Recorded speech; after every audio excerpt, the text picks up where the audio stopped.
we're now recording, and we'll move on to the slides for this week. So this week we're looking at services marketing.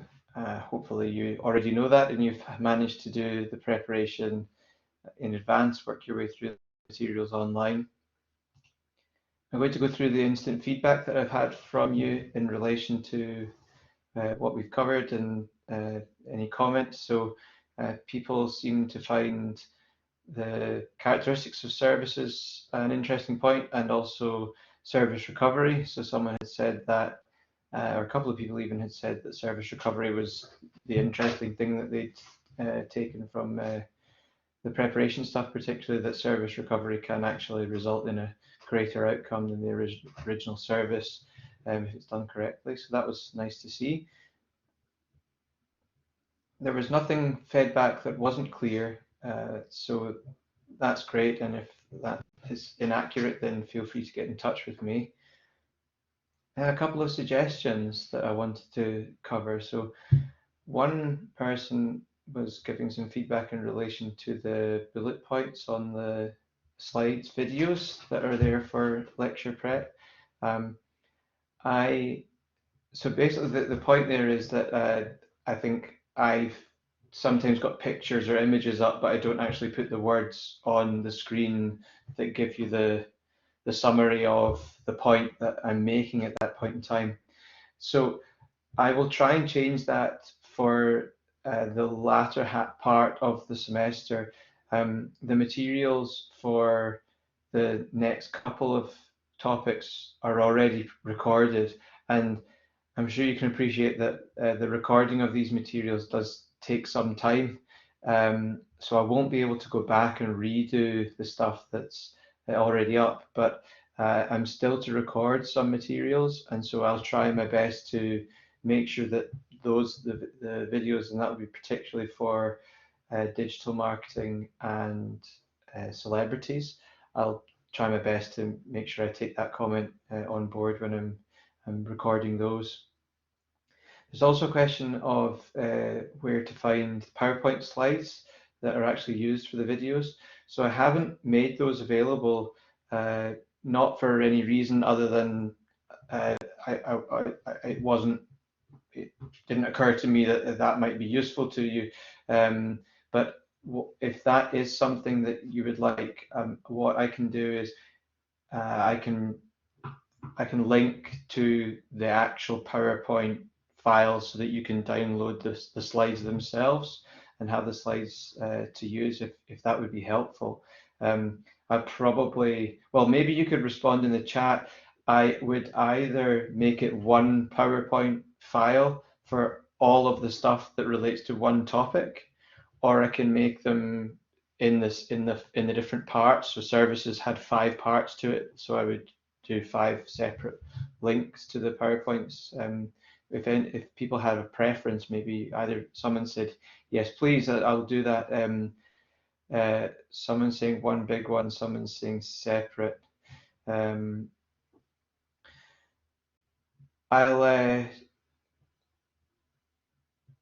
Okay.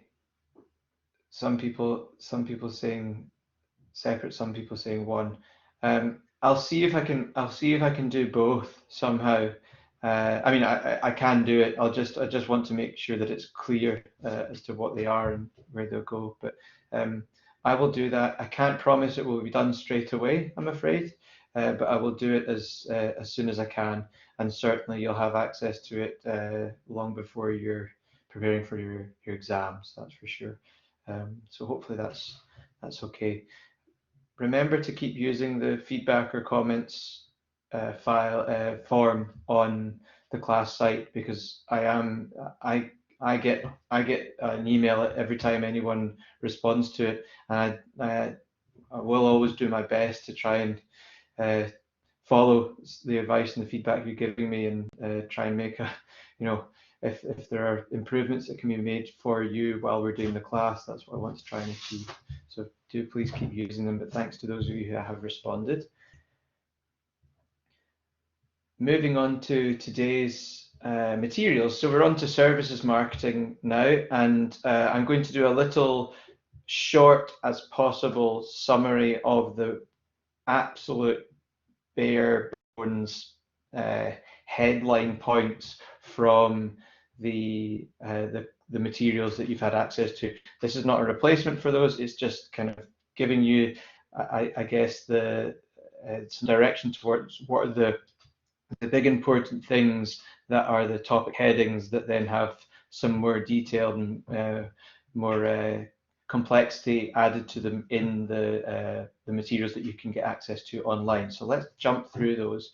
There's a list of the broad learning outcomes that relate to this topic. So you can see that we're trying to get just a straight definition of what services are and understand their characteristics in relation to other aspects of a market economy, particularly goods. Understanding it as a process, understanding that when you get to grips with services, you then extend the marketing mix from 4Ps to 7Ps. Considering service quality, how we conceptualize it and how we measure it, and then looking at service failure and recovery. So these are the main points we want to be able to speak fluently about when we're talking about services. As I say, I'm just going to skip through these pretty quickly. So this isn't meant to be replacing what you've already done online or what you may still have to do, but it's just giving you the outlines. So we're understanding service as a non-material equivalent of a good, and you'll remember that that's actually not a particularly helpful way of thinking about it, but we can principally understand the market in terms of goods. But the important part of that is understanding that service has an economic value, even though service is often quite difficult to grasp and is reasonably kind of nebulous as a concept, but it is a substantive element of the market economy. And especially in the developed world, services make up the majority of the economy. One of the exposures that the United Kingdom has really felt the pinch of in the coronavirus pandemic is the lack of manufacturing base, the weak manufacturing base and the reliance on services. And ultimately what a service is doing is facilitating change of some description. So you're going through a process of transforming someone's state, whether it's a state of happiness, relaxation. You're facilitating change by providing a service. We remember services and their characteristics on the basis of these four things. And you might remember that I've used the acronym IHIP. So we've got intangibility, inseparability, perishability, and variability, or heterogeneity, which is where the H comes from, or it could be IVIP. These are just acronyms to try and help you remember them if you want to bring these up in an exam answer. So these are the things that distinguish a service and make them different to manage and administer. We can't touch them. You can't own a service. You can only experience it. It's often inseparable in that the production and the consumption of the service happen at the same time in the same place. So while you're getting your hair cut, the hairdresser is producing the service and you are directly consuming it. It's perishable, so an airline seat, once the plane's taken off, you can't sell that airline seat to anybody. And it's variable because it involves people, so it has heterogeneity at its heart. So it's every time you go to a restaurant, even if you go to the same restaurant and you order the same food, you will most likely experience the service differently because you are potentially in a different state of mind and have different things on your plate that day, and the people who serve you may be different, and even if they're the same, they may be having a stressful service or a difficult day, so it's variable. We understand service to be made up of processes I've already slightly touched on.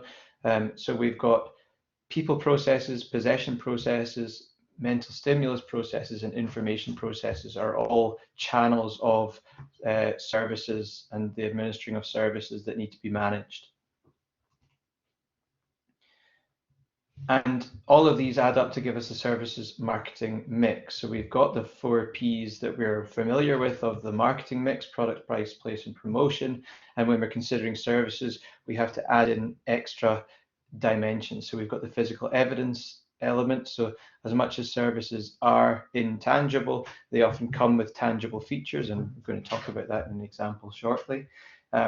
We have to understand that there are processes involved, as has been just mentioned, and people are directly integral to the production, consumption, and administering of services.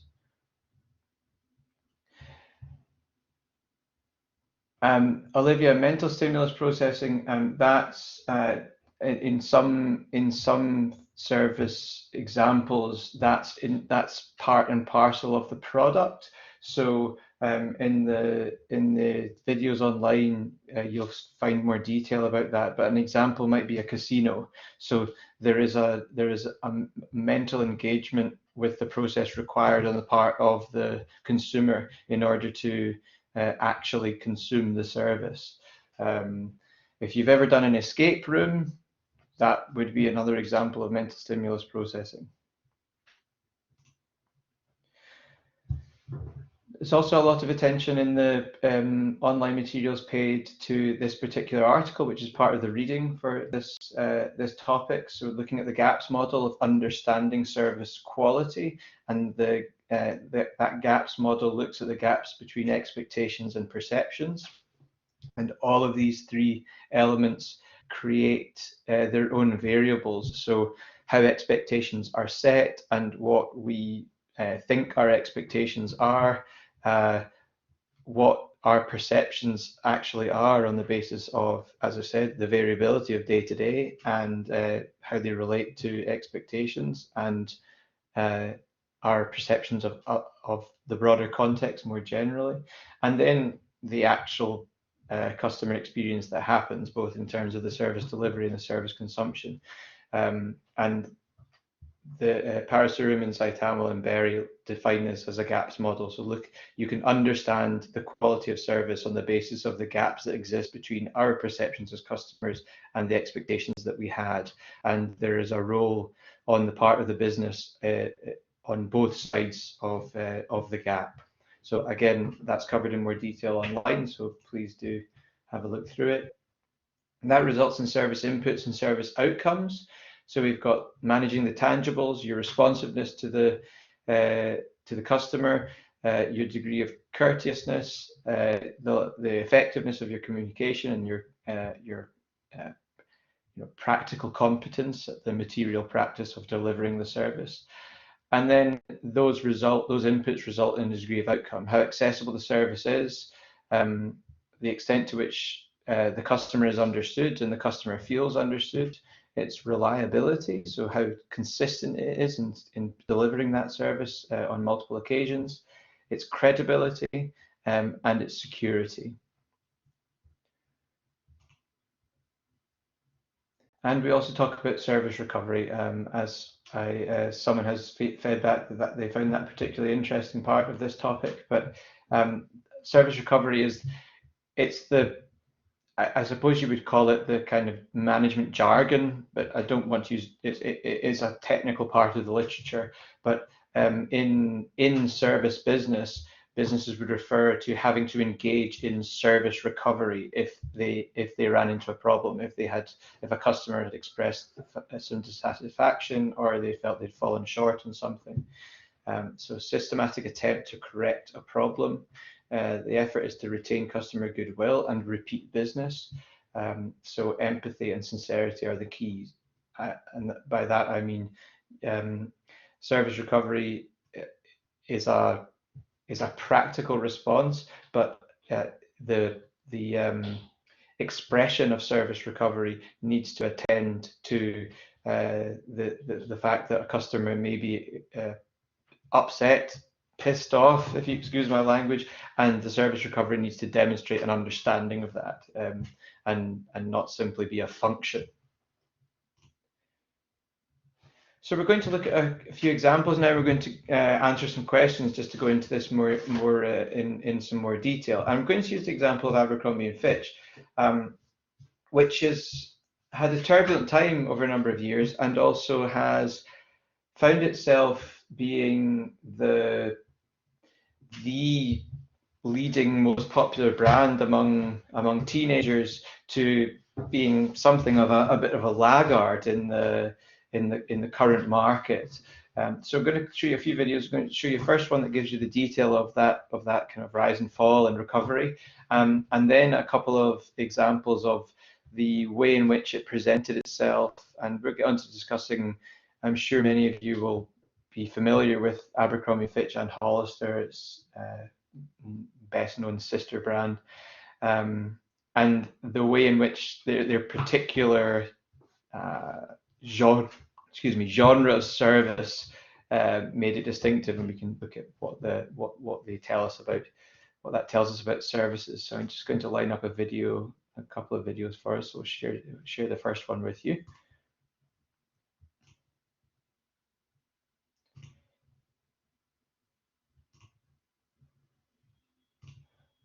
2 seconds.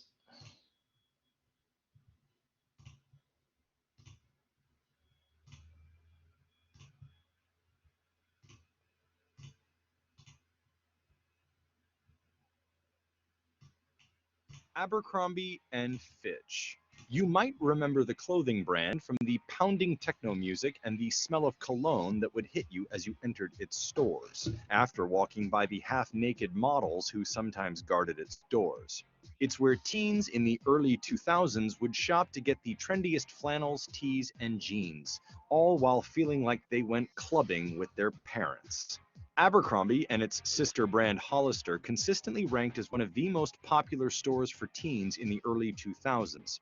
I shop a little bit at Abercrombie and Fitch and also Hollister. I mostly shop at Hollister and Abercrombie and Hollister. And the bare-chested models featured in Abercrombie's advertisements defined the brand.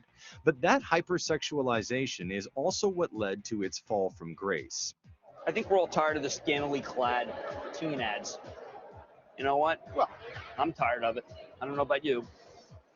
You know, the ripped, David and I are struggling stomach. I don't want to buy a ripped, this is, if I want a six-pack, the heck with it, I'm buying a Coors Light. For a period of time, the company's PR troubles piled up. It was hit with employee discrimination lawsuits, and its former CEO made headlines after fat-shaming comments made in 2006 resurfaced years later, suggesting the company only targeted cool, attractive people. After its controversial CEO retired in 2014, the Abercrombie brand began repositioning itself, hoping to wipe the slate clean of its past. Hollister, which has been the company's cash cow for a decade, is focused on teens, while Abercrombie targets shoppers over 18. As of October 2019, A&F's stock has shot up 26% since CEO Fran Horowitz took over in February 2017. But it has also fallen around 28% since January 2019, as investors worry that sales at its faster-growing Hollister brand are slowing down. Fran Horowitz laid out a 4-pillar vision for the company in April 2018.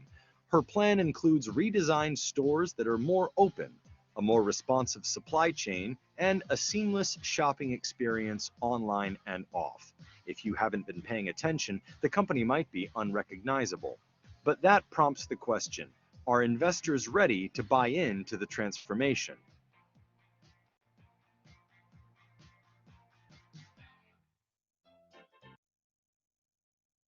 Okay, that's just a sort of introduction to the business and what's been happening with it recently. We're going to move on to another video now.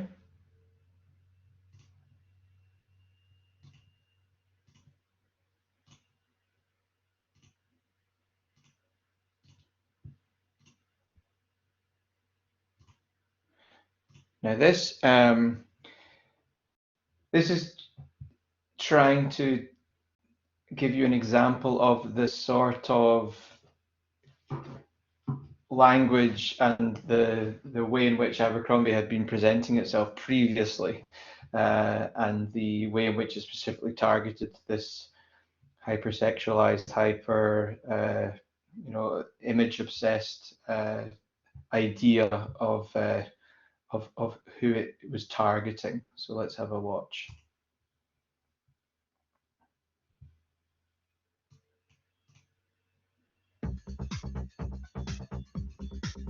Each season, the Abercrombie casting team hits hundreds of stores and searches thousands of emails looking for their next models.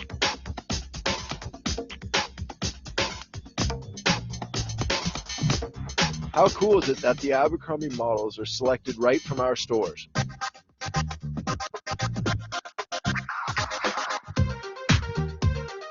I just finished up the Abercrombie & Fitch photo shoot. I had the best time of my life. I met some really cool people, talked to a ton of cute boys. I'm never gonna forget this.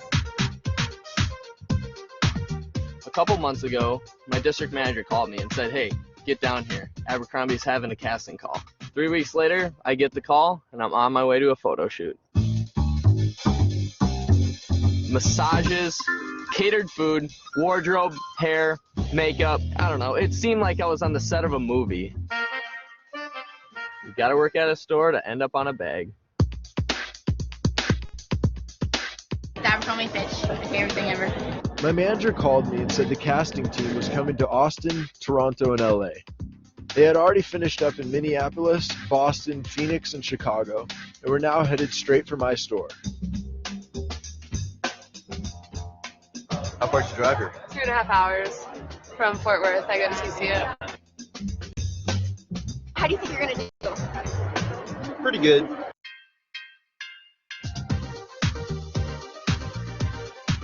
It was a great experience. We met the casting crew and got our Polaroids taken.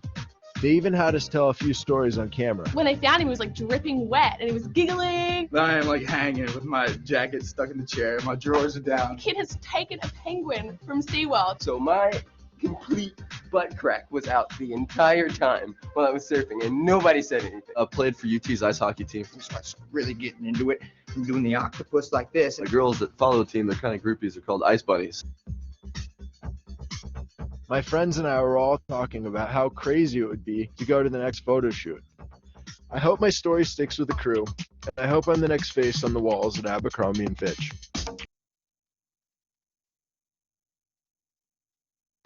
Okay, and finally,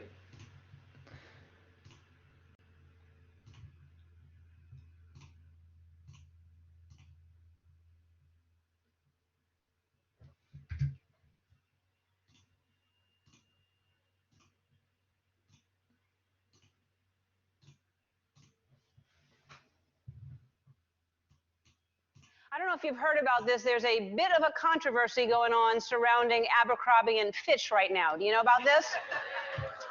All right, you probably heard about it if you're a teenager, or if you have a teenager, or if you like to wear your shorts where most of your butt hangs out.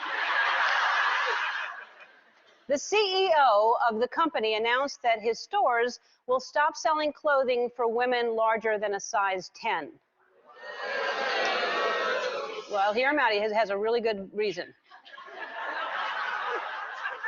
Because according to him, anyone who's a plus size isn't cool enough to shop in Abercrombie & Fitch. You know what I say to that? Oh, Fitch, please.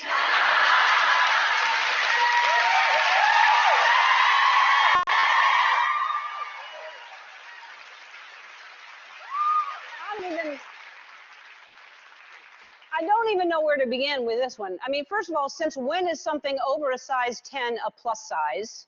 And second of all, I'm not sure I trust their sizing. Just to give you an idea, this is the largest shirt that they sell for a woman. This is the absolute largest size you can buy there. And here, this is the smallest.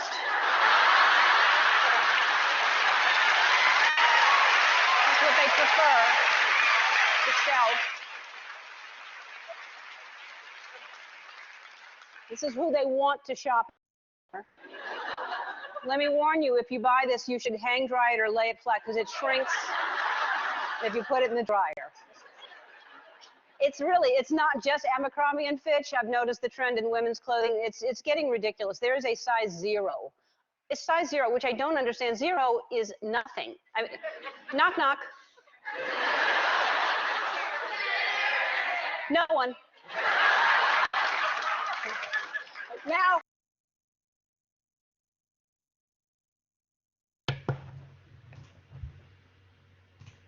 Okay, so a little introduction to the sort of history and the context of Abercrombie. The reason I want to use that as an example is because it has, although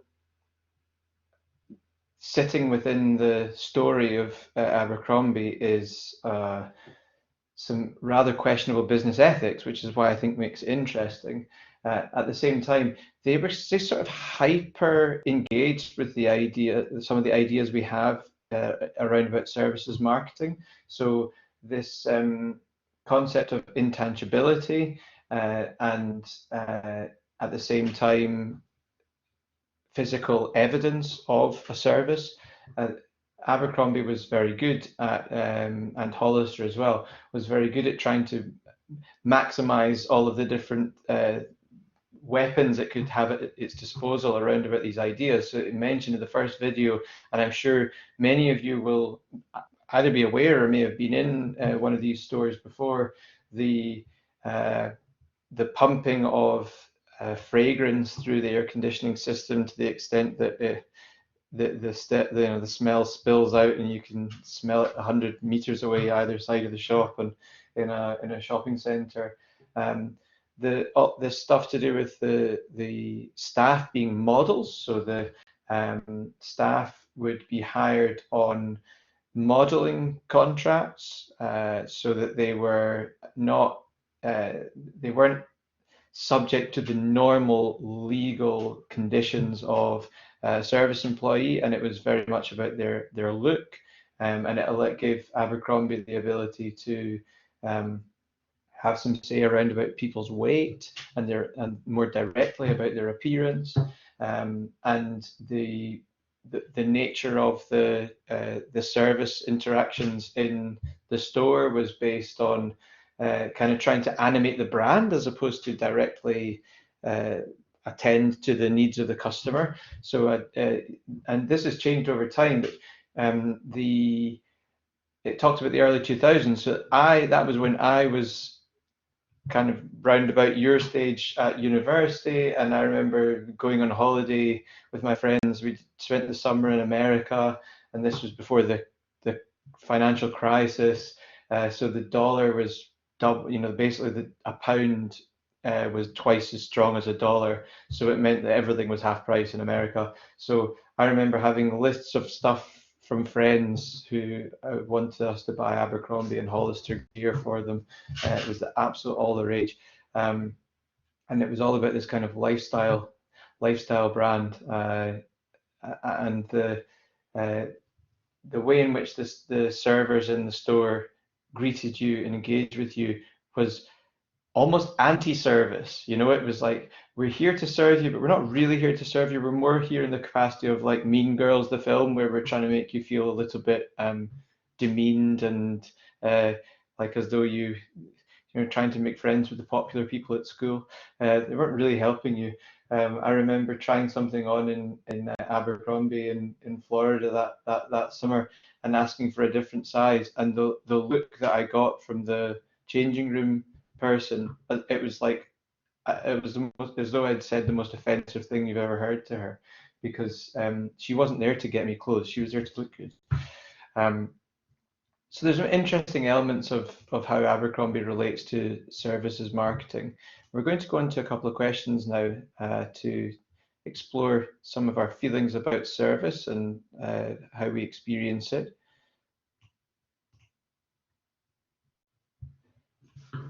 So let's talk about service quality first of all. You may have experiences from actually from Hollister Abercrombie, but other examples and experiences are very much welcomed.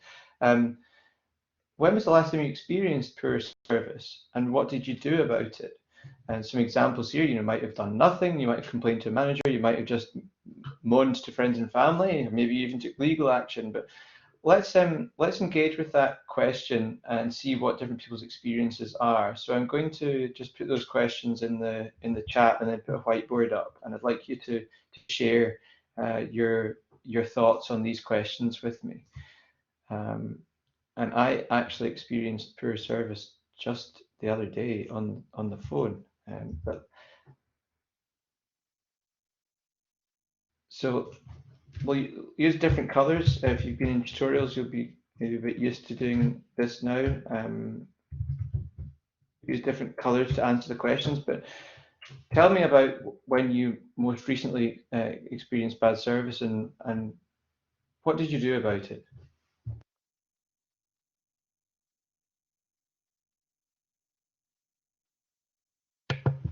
So someone experienced bad service last week.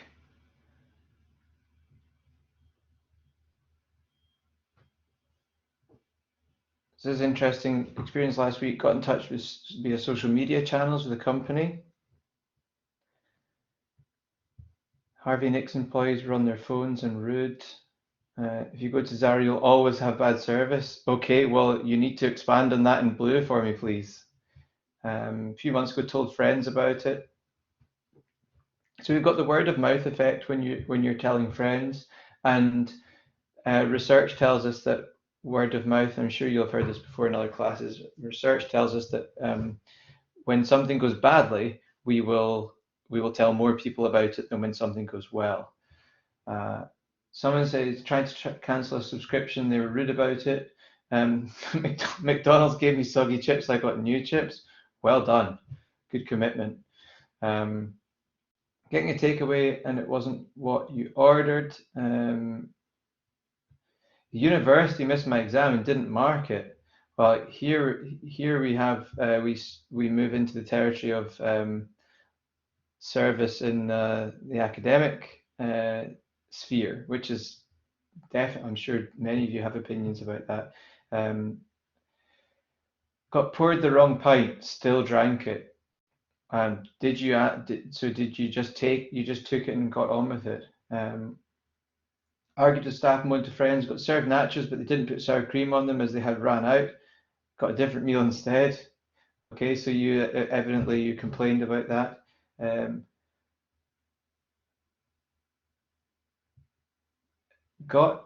I don't quite understand this. Got a screwhead. Also got a screwhead, as in a Chinese takeaway. Got a screwhead in my Chinese takeaway. Got accused of placing it in there yourself. Oh my goodness, that is horrible, but fabulous example. Landlord not fixing a hole in the roof, absolutely. So you've got service when it comes to your domestic situation. Hermes didn't deliver my package. I called and they said they would redirect the package.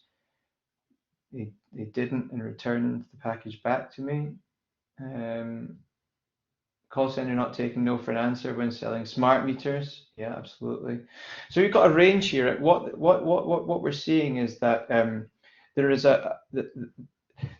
this is what this nicely demonstrates is that we all experience bad service, and as we've mentioned, service failure happens. And if you've looked at the online materials, you'll know service failure is it's not just it happens.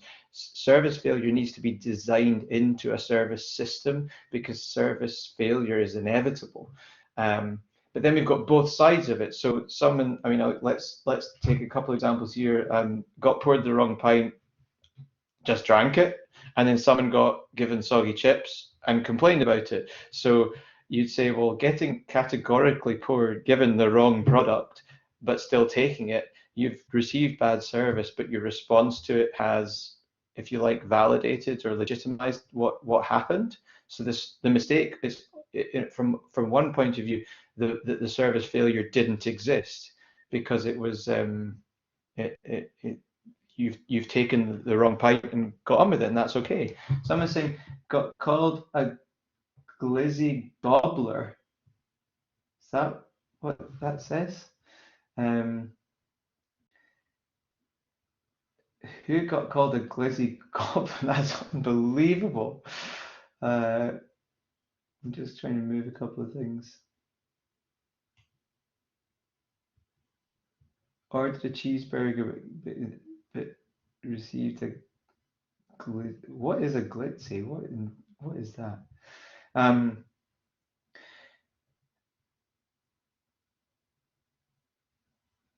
So on the other side, someone got soggy chips, and I'm sure there are lots of people who probably just get soggy chips from McDonald's and crack on and don't mind. But you are perfectly within your rights to say, hang on a second, soggy chips aren't what you show on the picture. That's not what's advertised. What's this one at the bottom? I had a problem with my electricity. The maintenance people came, shut off all my power, and they left for 3 days. My goodness. And we're going to come on to this in the third question, because some of this is about one of the things that we should be aware of, and you've all clearly experienced varying degrees of poor service and all taken various degrees of action. And if we talk about expectations, if we take Zara as an example that's come up from a couple of people on the whiteboard, our expectations of what service will be like directly informs how we might respond to it. Because if you go into Zara and think, well, Zara employees are rude, they're rubbish. So when they're rude to you, it doesn't present itself to you as such a failure of service because you kind of expected it to be rotten anyway. Others of you, just this one that just come up, I had a leg injury and they x-rayed the wrong one, sent me home, it was fractured. So someone works at Zara, excellent. So please feel free to defend you and your colleagues, since some people think that you're rude. We've got health service, we've got stuff to do with fundamental utilities like gas and electricity. What I was getting on to say just before I got slightly sidetracked there was that a lot of these examples, we are taking we're making the assumption that service is there, and the people who we're dealing with actually think of what they're doing as service, and that is sometimes taken for granted. And in fact, there isn't sufficient training or sufficient management of service to ensure that what we do experience is good service. Someone saying their girlfriend's package ended up in Ghana, which I assume is you didn't intend for it to end up in Ghana.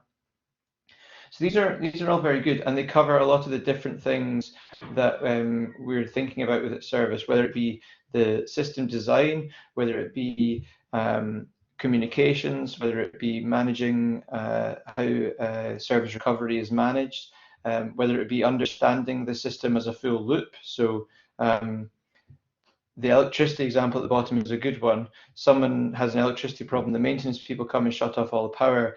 That they are looking at that purely from the point of view of the functional requirements. So they've shut off all the power because that's what they need to do to deal with their problem, but they're not looking at the problem as a customer who is experiencing it. They're just looking at it as a problem that they have to solve, which is slightly different.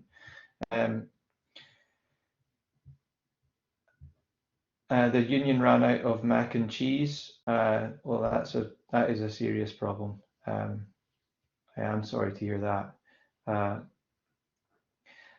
So the experience I had in the last week or so is me and my wife and our son were going to go away to a hotel which we'd booked for a weekend, and it's not able to happen because of lockdown and things. So I was phoning to find out what was going on with it, and I was told that they're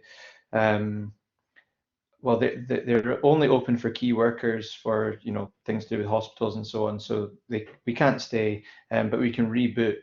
And I said, well, actually, I'd just like a refund. And they said, well, sorry, we can't offer a refund because we're not able to give you the hotel room because of the pandemic. It's not our fault, so we can't we're not allowed to give you a refund, and I know that that's legally not the case. So I said, well, no, you have to give me a refund. And she said, no, you can rebook. Would you want to rebook for another time? And I said, well, what dates have you got available in May?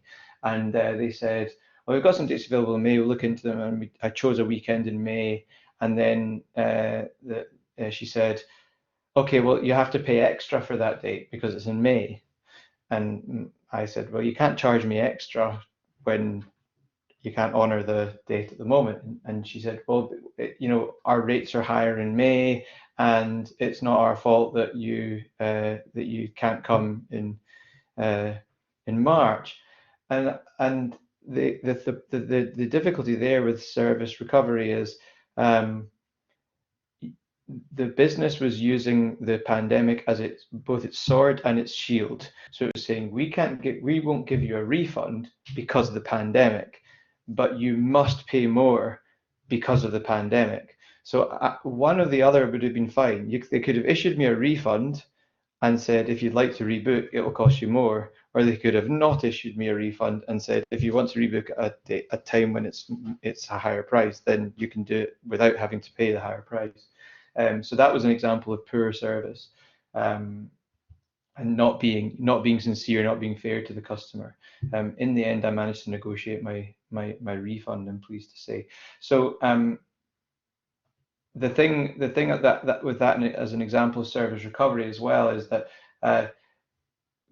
service businesses often short themselves, so they colloquially you could say they shoot themselves in the foot, where in this example that I'm just using, the hotel was trying to kind of, I guess, blackmail me or coerce me into spending more money, but that made me much more reluctant to ever go and stay in the hotel.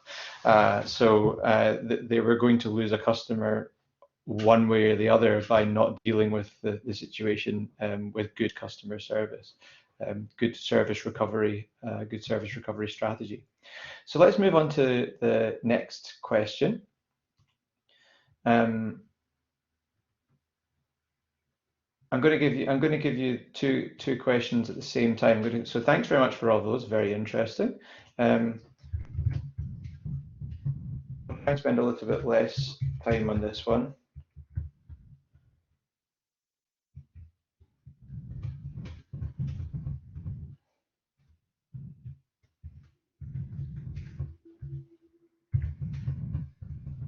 Let me try and conceptualize this. So what actually what does good service and bad service mean?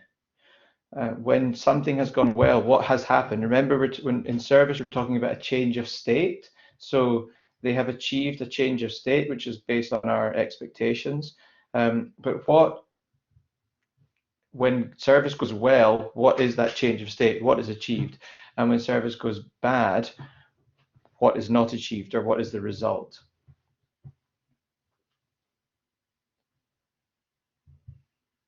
So I've got a few answers already in blue, which is good. You get what you want, both parties are satisfied. What you expect from a competent, good service is what you expect from a competent individual organization. Yeah, you'd hope so. That's a statement which I agree with. But it also is bias is the wrong word, but there's an assumption that service does exist there, and good service as a concept doesn't always exist in a transaction, unfortunately. But I totally agree. It's what you should be able to expect. Helping find solutions if there are issues, giving advice and being clear and transparent. Absolutely. So the answers that you've given so far, we're able to separate them into what you might call sort of instrumental elements of good service. So there are aspects of good service that are instrumental or functional. So the things have been done. So if there's a functional expectation that something will happen and then it does, then that's that's an example of the functional element of the service being fulfilled. And then some of you have also talked about kind of the way you feel. So you might call that more kind of the relational or emotional elements of good service. So helpful and kind staff. They could be incredibly helpful and kind, but not actually deliver what is required in the service. So you could have instrumentally effective service, yet emotionally, relationally poor service, or vice versa. Ultimately, you want both. And remember, sometimes service is the way that you get to something. In some product categories, the only way you get it, the only way you get to own it is through some form of service. And any kind of retail ultimately boils down to a service threshold or a service proxy. So you need to engage with some form of service. In this day and age, some of that is digital service design. An increasing amount of it is digital service design. But we can't actually take ownership or achieve the thing we want without service taking place. So bad service, what you've got here is bad service, given the wrong information, no effort is what you don't expect. People being rude, lying or giving wrong information, or purposefully avoiding giving good information. Absolutely. Arrogance, yes. So you can see that I would say that it's easier to turn towards the more relational, emotional side of service when you're thinking about bad service. We all remember the time that someone was rude or obstinate or arrogant or some other kind of characteristic that isn't very becoming of people. We tend to be to notice that in service when it's going badly. Someone's saying that you feel valued when service, when you get good service. Yeah, absolutely. Service is a co-creation. It's another element of the literature that we don't particularly touch on in this class, but co-creation is the idea that it's not just you need an service employee, you need a customer, but actually you work together to produce the service. And good service training and good service management means that the person on the service side understands that, and they create an atmosphere which makes us as customers feel permitted and safe to be ourselves, engage, ask questions, and work with the service person to get to where we want to get to. So someone saying good service is going the extra mile. I agree with that as well. Sometimes as customers, if co-creation is working well, then we also go the extra mile as customers. So there are roles. It is a form of a dance, if you like, a service encounter. Both of you have to be engaged in it. So there is potential in a very hyper-capitalist version of the service economy where we as service customers are not aware of the fact that we have a role to play.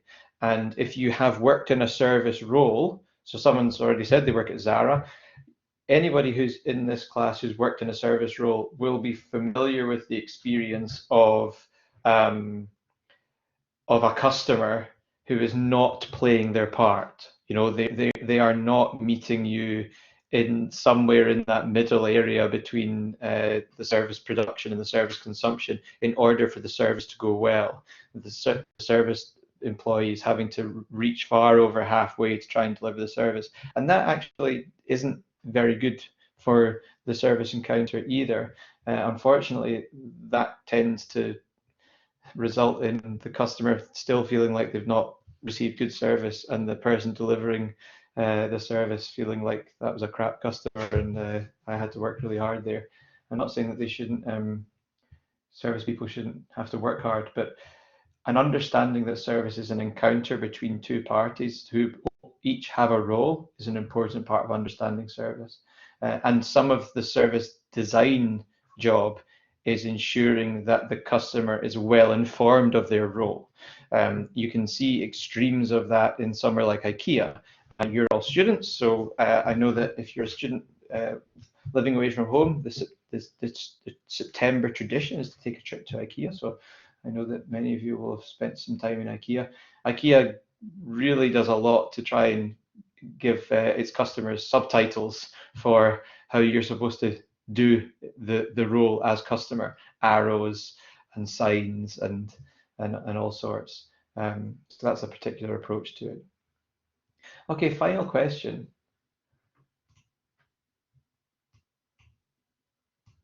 What would you do if there was no service? So we've touched on this a little bit, but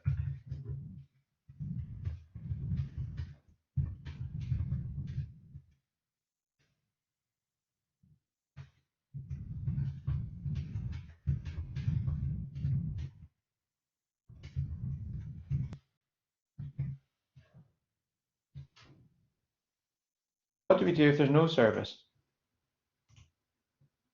Anybody got any examples when they've experienced it's just impossible to actually get what I need to get from this encounter because service isn't happening?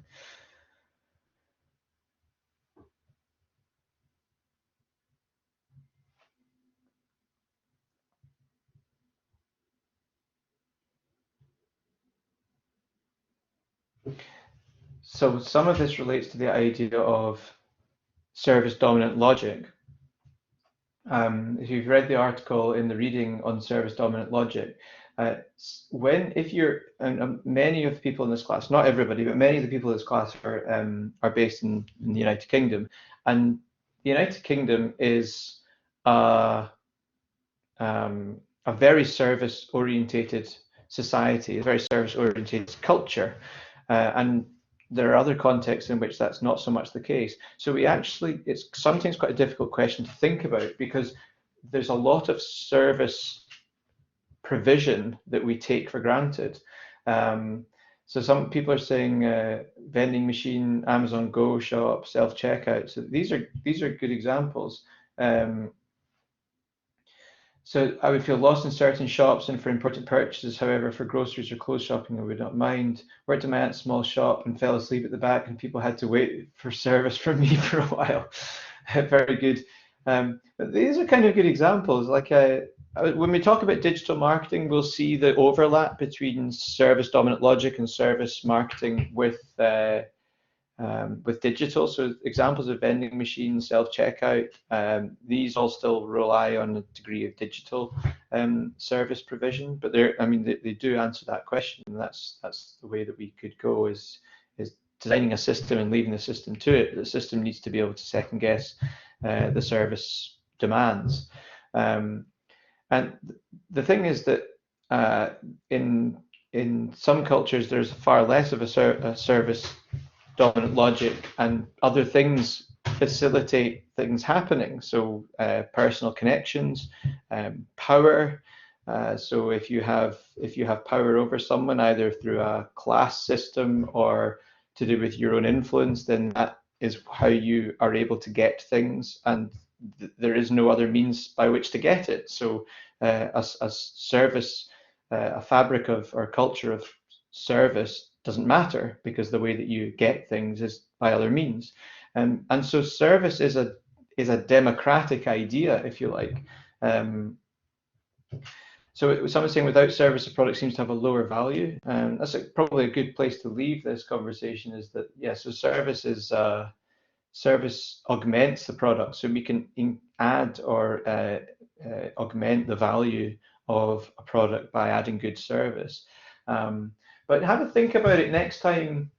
Next time you need to get something, and actually a university is a very good example for many of you. So to what extent does the university meet your needs from a services marketing point of view, when you need to get information, when you need help with something, when something is going wrong? And to what extent does the university provide a kind of service dominant logic approach to helping with that? Or in fact, is it lacking sometimes? You know, is it if you need a answered, it just might not be possible to get it answered because it's not operating in this with a proper service orientation. I'll leave you that question. You can maybe respond to it through the comments form or next time we meet in class. But thank you for your contributions today, everybody. Really, really good to see again. People have lots of thoughts on this stuff, and you've evidently been working on the materials online. So just a reminder that the next week we're looking at not-for-profit marketing, and you can see all the materials for that on the class site. So you can head to the lecture prep section for not-for-profit marketing for week 5, and otherwise I will see you in tutorials when we'll be getting organized into our coursework groups. So thanks again for your attention and your participation, and I will see you later in the week. Thanks again.